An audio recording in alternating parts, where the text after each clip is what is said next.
Hola a todos y bienvenidos a Closer Science. Hoy vamos a hablar de redes neuronales de grafos o GNNs, qué son, cómo se usan en la industria y hacia dónde va la investigación actual. Bienvenidos a este video. Closer Science. Empecemos hablando de qué es un grafo. Es simplemente una herramienta para representar relaciones del mundo cotidiano. Y hay muchos ejemplos que son muy cercanos a nosotros. Un caso específico son las redes sociales. Ustedes conocen a muchas personas y esas personas conocen a muchas otras personas, que genera una relación entre muchas personas, que se modela con un grafo.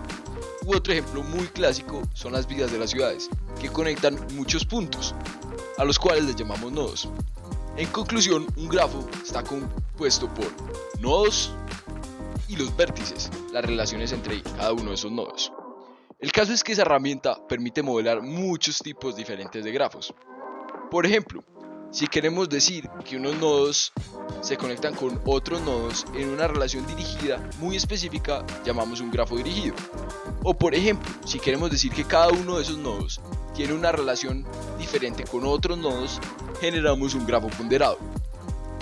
A pesar de que la literatura actual está plagada de artículos hablando de cómo usar esas relaciones para aprender los grafos con redes neuronales, no es una idea para nada nueva. De hecho, ese famosísimo matemático Euler ya había empezado a hablar de grafos en el siglo XVIII, intentando ver cuál era la única forma para cruzar todos los puentes de Königsberg, una ciudad en Europa, que son 7, solo una vez.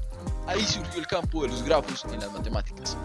La idea de los grafos pasó de las matemáticas a la computación en la década de los 80, cuando en este paper se intentó ver cómo distinguir entre, por ejemplo, este grafo y este otro grafo, a lo cual se le llama un isomorfismo, y resulta que es bastante difícil hacerlo, computacionalmente hablando.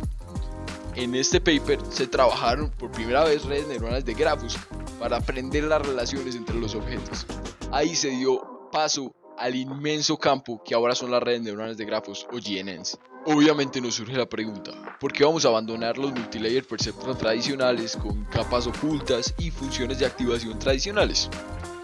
Resulta que muchos trabajos han demostrado que Deep Learning is not all you need.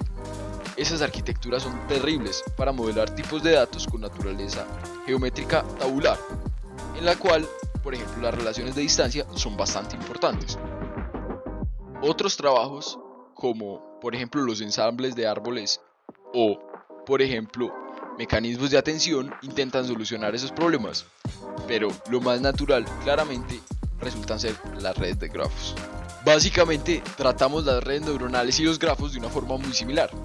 Es decir, las neuronas de un MLP se pueden relacionar con los nodos del grafo y los vértices simulan las conexiones entre cada una de esas neuronas. La gran idea detrás del algoritmo de los grafos, por ejemplo, es que se puede actualizar el vecindario y las propiedades de cada nodo dado con qué neuronas están conectados y qué tan cercanas están esas neuronas. De esa forma se puede transmitir un mensaje y es un algoritmo muy similar a cómo funciona un KNN. Solamente tenemos que tener en cuenta cuál es el vecindario y con base a ello computamos una función de activación. Esa es la idea fundamental de las redes neuronales con grafos. Una característica fundamental de los algoritmos de grafos es la función de activación y paso de mensaje. Esa idea se lleva a cabo en varias capas o etapas, si lo quieren ver así. En específico, esa función de activación es fundamental para saber cómo vamos a agregar los nodos vecinos, con simplemente la no linealidad y alguna forma de calcular el vecindario. Ahora vamos a ver las arquitecturas más famosas de GNN. En el Salón de la Fama tenemos varias arquitecturas. Por ejemplo, la Graph Convolutional Neural Network, que utiliza el mismo mecanismo que es tan exitoso para aprender qué patrones hay en las imágenes, pero ahora para aprender espacialmente en el grafo. También tenemos a la generalización de esa forma, pero sobre cada una de las capas, que se llama GraphSage. Igualmente, es necesario aprender a distinguir cuando dos grafos son matemáticamente iguales y cuentan con un isomorfismo. Para eso se propuso el Graph Isomorphism Network. Y finalmente no podíamos olvidar a los Transformers con su mecanismo de autoatención, Para eso llegó el Graph Attention Network, que básicamente aprende cuál es la importancia de cada uno de los nodos en el grafo. Las aplicaciones que tienen las GNN son básicamente innumerables. Les traigo algunos ejemplos. En NLP resulta que todos los transformers se pueden ver como grafos, y eso es lo que está teniendo más éxito en el procesado del lenguaje natural. Por ejemplo, Tesla utiliza la visión artificial hecha con grafos. Y también, por ejemplo, Netflix les recomienda que ver basado en algoritmos de grafos. Ahora, en la ciencia es un mundo aún más amplio. Por ejemplo, la biología utiliza eso para aprender cómo es la estructura de las proteínas. En química, cómo interactúan los materiales. Y en física de partículas, cuál es la estructura fundamental del universo. Todo ello haciendo aprendizaje geométrico. Básicamente, en el tema en el que están interesados, ahí hay cosas por hacer con grafos.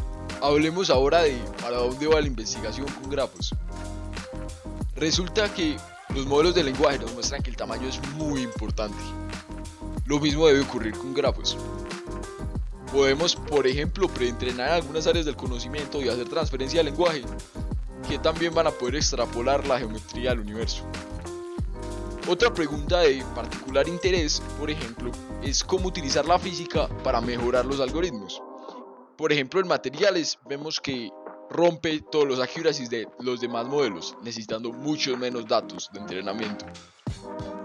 Lo mismo ocurre, por ejemplo, en la física de partículas. Finalmente, ¿qué tal si podemos decirle a los grafos cómo queremos que sean sus embeddings? Algo así como se logra en los modelos de lenguaje con el aprendizaje reforzado basado en experiencia humana. Son casos que tal vez se exploren en el futuro y si les interesa, totalmente tienen mucho potencial. Hagamos un grafo totalmente conectado de Ciencia Español. Los invito a suscribirse y darle like. Nos vemos en el próximo video y hasta luego.